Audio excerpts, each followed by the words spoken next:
This is no one from nowhere, and you are, and I am a spirit of God.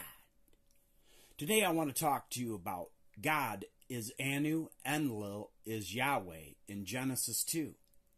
First, a quick joke. What do they call a man that thinks turkey dinner will make him strong like Hercules? That would be called Turkules. First biblical proof of God Anu found in Genesis 2, 1 through 3, with notes later for your further research and spiritual development. Genesis 2:1. Thus the heavens and the earth were finished, and all the host of them. 2. And on the seventh day God Anu, Anunnaki Elohim, ended his work which he had made, and he rested on the seventh day from all his work which he had made. 3. And God Anu, Anunnaki Elohim, blessed the seventh day and sanctified it, because that in it he had rested from all his work, which God Anu, Anunnaki Elohim, created and made. Next, biblical proof of Enlil, found in Genesis 2:4, which for Yahwist or Jahwist, J, or Yahweh, starts here in Genesis 2:4. These are the generations of the heavens and of the earth when they were created in the day that the Lord God Enlil Yahweh made the earth and the heavens. 5. And every plant of the field before it was in the earth, and every herb of the field before it grew. For the Lord God Enlil Yahweh had not caused it to rain upon the earth, and there was not a man to till the ground. 6. But there went up a mist from the earth, and watered the whole face of the ground.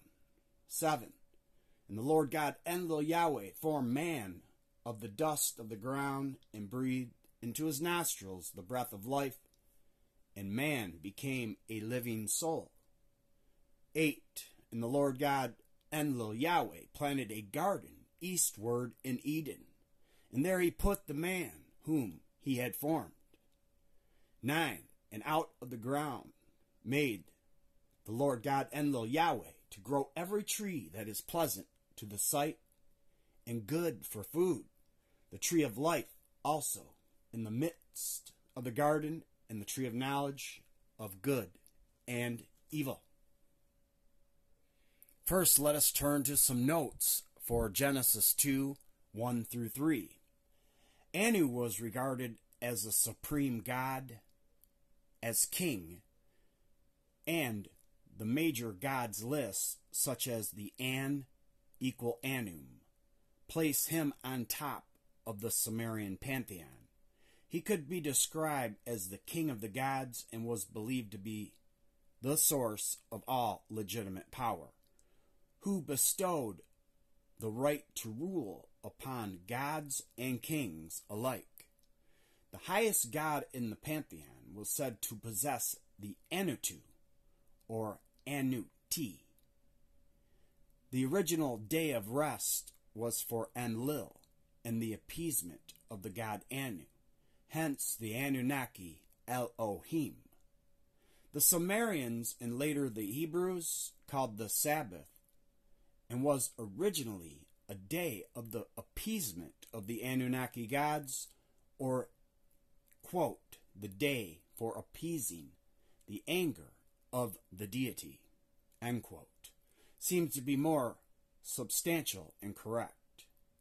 This is further illustrated by personal names such as Nusku, the personal attendant to Enlil, Nin Ib, or may the heart of Elil or Enlil be appeased. This day was set aside by Enlil as a resting of your hearts from hard labor for the human race from the toils of working. Anu which means heavenly power, or more literally, Anu ship, is further illustrated in the Babylonian Unima Elis, for the gods praise Marduk, shouting, "Your word is Anu." For the Jahwist, or J, or Yahweh, or the Yahwist, starts in Genesis 2:4 with the introduction of the Lord God Enlil Yahweh. And this mirrors the song of the hoe, or the creation of the pickaxe, and is a Sumerian creation myth written on clay tablets from the last century of the 3rd millennium BCE. Here is one example of a creation myth about Enlil, the great mountain, from Nippur, the shrine where dwells the Father, the great mountain, the dais of plenty, the Akur, which rises, the high mountain, the pure place, its prince, the great mountain, Father Enlil, has established his seat on the dais of the Akur, lofty shrine. The temple, its decrees, like heaven, cannot be overturned. Its pure rights, like the earth, cannot be shattered. Its decrees are like the decrees of the abyss. None can look upon them. Its heart is like a distant shrine, unknown, like heaven's zenith. Enlil's, whose command is far-reaching, whose word is holy, the Lord, whose pronouncement is unchangeable, who forever decrees destinies, whose lifted eye scans the lands, whose lifted beam searches the heart of all the lands. Heaven, he is, its princely one. Earth, he is the great one. The Anunnaki, he is their exalted God. When in his awesomeness he decrees the fates, no God dare look on him. Without Enlil, the great mountain, no cities would be built, no settlements founded, no stalls would be built, no sheepfolds established. No king would be raised, no high priest born. When Yahweh Enlil made the heavens, this mirrors the Mul-Apin, which is the conventional title given to a Babylonian compendium that deals with many diverse aspects of Babylonian astronomy and astrology. The northern path of Enlil contains 33 stars or constellations, and the equatorial path of Anu contains 23 stars or constellations, and the southern path of Ea Enki contains 15 stars or constellations. This is the bullseye, Aldebaran. The eye of the bull is Aldebaran sun star. So when Enlil, Anu, and Ea Enki created the heavens, it was Enlil in myth of the pickaxe who lifted heaven from Anu, or the sky, and brought earth to existence. Enlil was known as a farmer, and he was regarded as the inventor of the mattock and the patron of agriculture. So in Genesis 2:5, when it says no field or no trees or no fruits sprang from the garden, and he had not yet caused rain to it, Enlil is the god of air, rains, winds, and of agriculture. Enlil features prominently in several myths involving his son Ninurta, including Anzu and the Tablet of Destinies, and Lugal. Enlil, with his son Ninurta, invented the first ever in recorded history the very first Sumerians' Farmer's Almanac.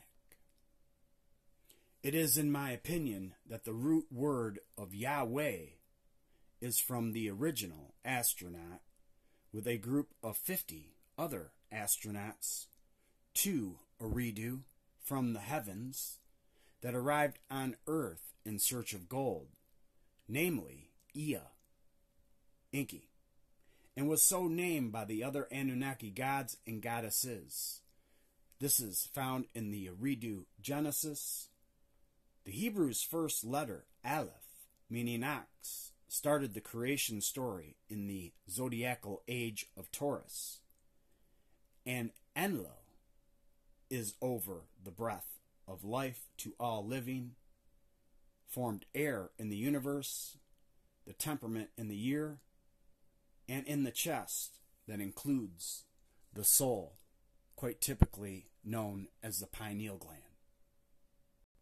Genesis 2:8, and the Lord God Enlil Yahweh planted a garden eastward in Eden, and there he put the man whom he had formed. This relates to the Zagros Mountains and is eastwards in Eden, or meaning there was a westwards of Eden in the African plains of Egypt and also in Eridu, Mesopotamia, with Enlil's half-brother Enki. The hymn to Enlil applies the Dur and Ki, or the bond between heaven and earth, and the temple Ekur.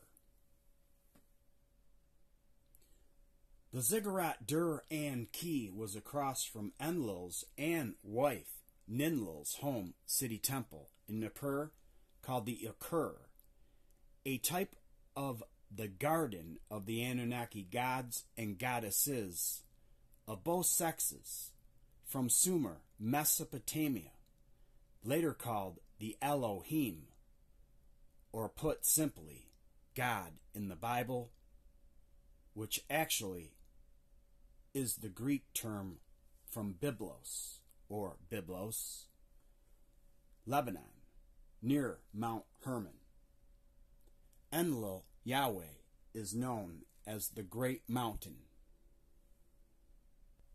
The four most important gods of heaven in Sumerian times in the beginning was the god An, or Anu, the air god Enlil, the water god Enki, and the great mother goddess Ninkursag.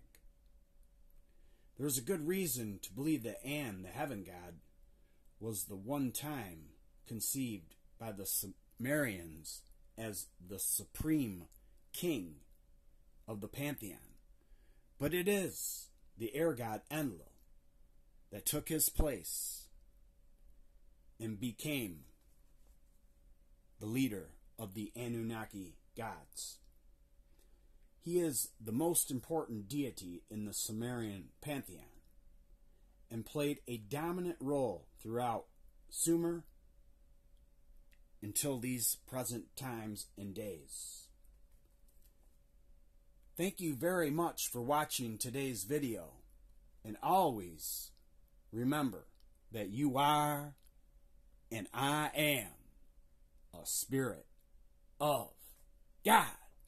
Peace and love be with you all.